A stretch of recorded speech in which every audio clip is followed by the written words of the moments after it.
+2 geography हम chapter कर रहे थे हमारा तृतीय और चतुर्थ क्रियाकलाप। इसमें हमने पीछे की क्लास में, लास्ट क्लास में हमने किया था कि तृतीय क्रियाकलाप में कौन कौन सी क्रियाकलाप शामिल हैं। आज भी हम उसी के बारे में थोड़ा सा पढ़ेंगे। इसके अंदर जैसे हमने सबसे पहले पढ़ा था व्यापार, कि व्यापार होता क्या है, इसका उद्देश्य क्या है, व्यापारिक केंद्रों से क्या अभिप्राय है, इन सब चीज़ों के बारे में पढ़ेंगे। तो व्यापार के बारे में हम पढ़ते हैं। व्यापार वस्तुओं का उत्पादन हम द्वितीय क्रियाओं के अंदर करते हैं। उसके बाद उन वस्तुओं को जब बाजार में ले जाकर के बेचा जाता है तो वो व्यापार कहलाता है, वाणिज्य कहलाता है भाई। इसमें आपका व्यापार दो प्रकार से है। फुटकर वो व्यापार जो सीधा ग्राहक को सामान देता है, वस्तु को यूज करने वाले को सामान देता है, वो आपका फुटकर व्यापार है, जिसमें आपका छोटे दुकानदार शामिल हो गए। वैसे तो बड़ी दुकानों पर भी आप सामान खरीद के सीधा यूज करते हो, लेकिन मुख्य तौर पर हम देखते हैं जो ग्रामीण क्षेत्रों से लगाइए या शहरी क्षेत्रों से लगाइए, तो छोटे फेरी वाले, रेहड़ी वाले, ये जो लोग हैं ये सब फुटकर व्यापारी हैं। उसके बाद आता थोक व्यापार अथवा वाणिज्य की सभी सेवाओं का विशिष्ट उद्देश्य है लाभ कमाना। थोक व्यापार, थोक व्यापार में क्या है, जैसे ही किसी चीज का उत्पादन होता है तो मुख्य व्यापारी जो होता है ग्राहक और कंपनी के बीच में जो स्टेप होते हैं, सबसे पहले व्यापारी ने, उद्योगपतियों ने सामान को तैयार किया, उसके बाद वो थोक विक्रेता के पास पहुंचता है, वो उसको फिर रिटेल के पास पहुंचाता है और रिटेल से हम तक पहुंचता है, जिसे हम कस्टमर कहते हैं, ग्राहक कहते हैं, उस तक पहुंचता है। थोक विक्रेता क्या होता है, वो कंपनी से माल को परचेज करके अपने पास स्टॉक करता है और फुटकर व्यापारियों को वितरण करता है। व्यापार का या वाणिज्य की सभी सेवाओं का विशिष्ट उद्देश्य लाभ कमाना है। कोई भी क्षेत्र, कोई भी थोक विक्रेता या फुटकर दोनों ही प्लस उत्पादनकर्ता भी मुनाफा कमाता है, उसके बाद जो थोक विक्रेता वो मुनाफा कमाता है और उसके बाद फुटकर विक्रेता है वो मुनाफा कमाता है। ग्राहक उस चीज का इस्तेमाल करता है, जिन्हें हम व्यापारिक केंद्र कहते हैं। गांव, कस्बे और नगरों में जो भी छोटी छोटी दुकानें हैं या बड़ी दुकानें हैं, उनको हम व्यापारिक केंद्र कहते हैं। स्थानीय स्तर पर वस्तु विनिमय से लेकर के अंतर्राष्ट्रीय सोपान पर मुद्रा विनिमय तक व्यापार के उत्थान के अनेक केंद्रों और संस्थाओं को जन्म दिया, जिसके वाणिज्यिक केंद्र अथवा संग्रहण और वितरण बिंदु कहलाते हैं। इनको सभी को व्यापारिक केंद्र कहते हैं। व्यापारिक केंद्रों ग्रामीण और नगरीय विपणन केंद्रों में विभक्त किया जा सकता है। उसके बाद है आपका अवधि बाजार से क्या अभिप्राय है, या कालिक मंडी। अवधि बाजार, अवधि का मतलब है कुछ समय के लिए बाजार। ग्रामीण क्षेत्रों में इस प्रकार के बाजार लगते हैं। वहां पर क्या होता है कि लोग कृषि से जुड़े हुए, प्राथमिक कार्यों से जुड़े हुए हैं, वो कुछ समय के लिए ही बाजार में जा पाते हैं। उनके पास पूरा साल काम रहता है, पूरे समय वो साल के सभी डेज बाजार में नहीं जा पाते। हमारे क्षेत्र में नहीं, आप अब भी जाओगे तो असम, मेघालय, मणिपुर, उस साइड में अब भी बाजार इसी प्रकार के कालिक बाजार, उनको उस क्षेत्र में हाट बोलते हैं। सप्ताह में 2 दिन, महीने में 1 दिन, इस प्रकार बाजार लगता है, जिससे कि वो लोग अपना पूरे सप्ताह का या पूरे महीने का, या 15 दिन में बाजार लगता है तो पूरे 15 दिन का जो जरूरत का सामान है वो परचेज करते हैं। इसे हम काल मंडी या अवधि बाजार कहते हैं। विभिन्न प्रकार के भंडारों का वर्णन। उपभोक्ता सहकारी फुटकर व्यापार में वृहद स्तर पर सबसे पहले नवाचार लाने वाले उपभोक्ता सहकारी समुदाय थे।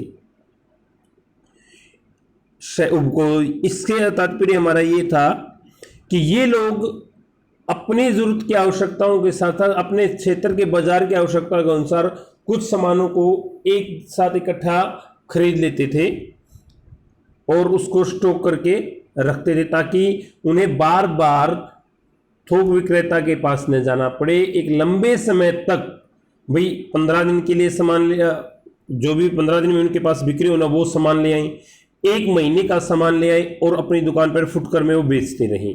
ऐसा तो है नहीं भी आज सामान खरीदा और आज के आज ही सारा बिक जाएगा, नहीं, वो स्टॉक कर लेते थे कि 15 दिन के लिए का सामान हमें लेके आना, 15 दिन में हम जाके फिर थोक विक्रेता से सामान लेके आएंगे। तो इसको हम कहते हैं आपका उपभोक्ता सहकारी भंडार। उसके बाद है विभागीय भंडार। वस्तुओं के खरीद और भंडारों को विभिन्न अनुभागों में बिक्री के सर्वेक्षण के लिए विभागीय प्रमुखों को उत्तरदायित्व और प्राधिकार सौंप देते हैं। जिस प्रकार आपका खाद्यान्न विभाग है वो आपके लिए परचेज करके रखता है कि इस साल हमें इस सामान की आवश्यकता होती है, पूरे साल या आने वाले समय के अनुसार हम 2 या 3 साल के लिए अपनी खाद्य आवश्यकताओं को पूर्ति करने के लिए भंडारण करते हैं, वो आपका विभागीय भंडारण कहलाता है। इसमें खाद्य आपूर्ति भंडार को तो मैंने एक एग्जाम्पल के तौर पर लिया। हर एक विभाग का अपने विभाग के अंदर वस्तुओं का भंडारण करने का एक लक्ष्य होता है कि हमें आने वाले 4 या 2 या 3 साल के लिए इन वस्तुओं को स्टॉक करना है, ताकि आने वाले समय में अगर उत्पादन कम हो या किसी वजह से वस्तु का उत्पादन न हो पाए, कम हो, तो हम भंडार से उस चीज का इस्तेमाल कर सकें। उसके बाद श्रृंखला भंडार। अत्यधिक वित्तमयता से व्यापारिक माल खरीद पाते हैं, यहां तक कि अपने विनिर्देश पर सीधे वस्तुओं का विनिर्माण करा लेते हैं। उनके पास एक भंडार के अनुभव के परिणामों को अनेक भंडारों में लागू करने की योग्यता होती है। कहने का तात्पर्य यहां पर यह है कि जो व्यापारी लोग होते हैं वो किसी भी उत्पादन का, एग्जाम्पल के तौर पे कपड़े का व्यापारी है, वो एक ही प्रकार के कपड़े का या विभिन्न प्रकार के कपड़ों का उत्पादन करवा करके अपने पास रख लेता है, ताकि आने वाले समय में उनको बिक्री के लिए समय पर माल उपलब्ध हो सके। थोक व्यापार से सेवाओं से क्या अभिप्राय है? थोक सेवाएं व्यापार संगठन अनेक बिचौलिए सौदागरों और पूर्तिगरों द्वारा होता है। पूर्तिगर से मतलब हमारा है जो हमारे भंडारण है उनसे है। इन्हें फुटकर भंडारों द्वारा श्रृंखला भंडारों सहित कुछ बड़े भंडार विनिर्माताओं से सीधे खरीद करते हैं। फिर भी बहुसंख्यक फुटकर भंडार बिचौलिए स्रोत से पूर्ति लेते हैं। थोक विक्रेता प्राय फुटकर भंडारों को आधार देते हैं, यहाँ तक कि फुटकर विक्रेता अधिकतर थोक विक्रेताओं की पूंजी पर ही अपने कार्य का संचालन करते हैं। यह क्वेश्चन ये है कि थोक विक्रेता या थोक व्यापारी किसे कहा जाता है, वो किस प्रकार श्रृंखलाबद्ध तरीके से कार्य करते हैं, या थोक विक्रेता कैसे कार्य करते हैं। थोक विक्रेता अपने लेवल पे उन चीज़ों का उत्पादन करवा लेते हैं बहुत अधिक मात्रा में, या तो उत्पादन करवा लेते हैं या कंपनी से जो उत्पादन करने वाली फैक्ट्रियां हैं उनसे खरीद करके अपने पास रख लेते हैं और नीचे जो फुटकर व्यापारी होते हैं उन तक पहुंचाते रहते हैं। इससे दोनों की कार्य प्रणाली चलती है। इसमें क्या है, जो फुटकर व्यापारी है उन्हें किसी प्रकार का भंडारण करने की आवश्यकता नहीं होती, बल्कि वो से टाइम टू टाइम भाई 2 दिन के लिए उसके पास बेचने का माल उसके पास है तो उसको बिक्री करता है, और जो अपना थोक विक्रेता उसके पास कॉल करके या किसी भी प्रकार से संपर्क साध के भी मेरे पास 2 दिन के अंदर आपको इस माल की सप्लाई पहुंच जानी चाहिए, वो अपनी सप्लाई मंगवा लेता है। इससे फुटकर व्यापारी मोस्टली जो थोक विक्रेता है उसकी पूंजी पर ही कार्य करता है, अपने पास से पूंजी नहीं लगाता। वो फर्स्ट टाइम जब माल लेके आता है तो उस माल को बेच करके तब पूंजी अदा करता है और नया माल मंगवा लेता है।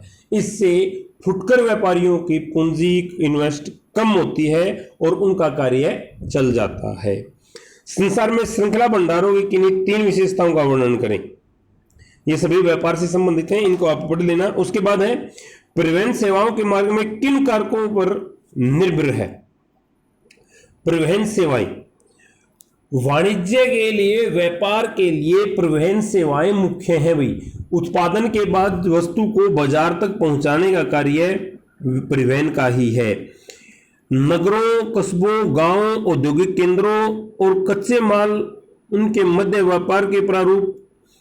नंबर 2 पे है उनके मध्य भूदृश्य की प्रकृति, जलवायु के प्रकार और मार्ग की लंबाई पर आने वाले व्यवधानों को दूर करने के लिए उपलब्ध निधियां, मुद्रा पर मार्ग निर्भर करता है।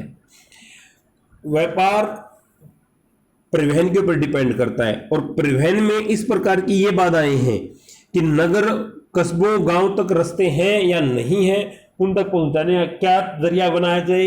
एक थोक विक्रेता अपने फुटकर व्यापारियों तक सामान को किस प्रकार पहुंचाता है, ये सारी की सारी, जलवायु भी इसमें प्रभावित करती है, आपकी वहाँ की लंबी दूरियां भी इसको प्रभावित करती हैं। वहाँ का भूदृश्य, जैसे आप एग्जाम्पल के तौर पे देखिए कि खाद्य सामग्री को आप जब पहाड़ी क्षेत्रों की ऊंचाइयों पर पहुंचाओगे तो वहां पर पहुंचाने का श्रम कुछ अधिक लगता है। जैसे आपका ये बद्रीनाथ धाम मंदिर है, इस प्रकार के जो क्षेत्र हैं, या पे हिमाचल है, जम्मू कश्मीर है, उधर आपका उत्तराखंड का पहाड़ी क्षेत्र है, इन क्षेत्रों के जो ऊपरी भाग हैं, पहाड़ी क्षेत्र है, उन तक पहुंचाने में अलग प्रकार का परिवहन की आवश्यकता पड़ती है। ये चीजें ही व्यापार परिवहन की सेवाओं की बाधाएं हैं। संचार साधनों द्वारा किन तत्वों का प्रेषण होता है? परिवहन के सभी रूपों का संचार पथ क्यों कहा जाता है? संचार सेवाएं, संचार सेवा में शब्दों और संदेशों, तथ्यों और विचारों का प्रेषण सम्मिलित है। जो भी सूचनाएं हम व्यापार से संबंधित लेखन के आविष्कार ने संदेशों को संस्कृत किया और संचार के परिवहन के साधनों पर निर्भर करने में सहायता की है। वास्तव में हाथ, पशु, नाव, सड़क, रेल तथा वायु द्वारा परिवहित होते थे। यही कारण है कि परिवहन के सभी रूपों को संचार पथ कहा जाता है। जहां परिवहन जाल तंत्र सक्षम होता है वहां संचार का फैलाव सरल होता है। दूरसंचार ने किस प्रकार संचार सेवा में क्रांति लाया? दूरसंचार का प्रयोग विद्युतीय प्रौद्योगिकी के विकास से जुड़ा है। संदेशों को भेजे जाने की गति के कारण इसने संचार क्रांति ला दी है। समय सप्ताह से मिनटों में घट गया और मोबाइल, दूरभाष जैसी न्यूनतम उन्नति ने किसी भी समय कहीं से भी संचार को प्रत्यक्ष और तत्काल बना दिया है। तार प्रेषण, मोर्स कूट और टेलेक्स अब लगभग भूतकाल की वस्तुएं बन गई हैं। दूरसंचार ने किस प्रकार संचार सेवाओं में क्रांति ला दी? संचार सेवा का मतलब किसी भी वस्तु के लेन देन के या उसके संबंधित किस प्रकार की क्रांति ला दी है। तो इससे सूचनाओं के आदान प्रदान में जो समय लगता था वो रिड्यूस हो गया, कम हो गया है। इसलिए दूरसंचार ने संचार सेवा में क्रांति ला दी है। आज के लिए इतना ही।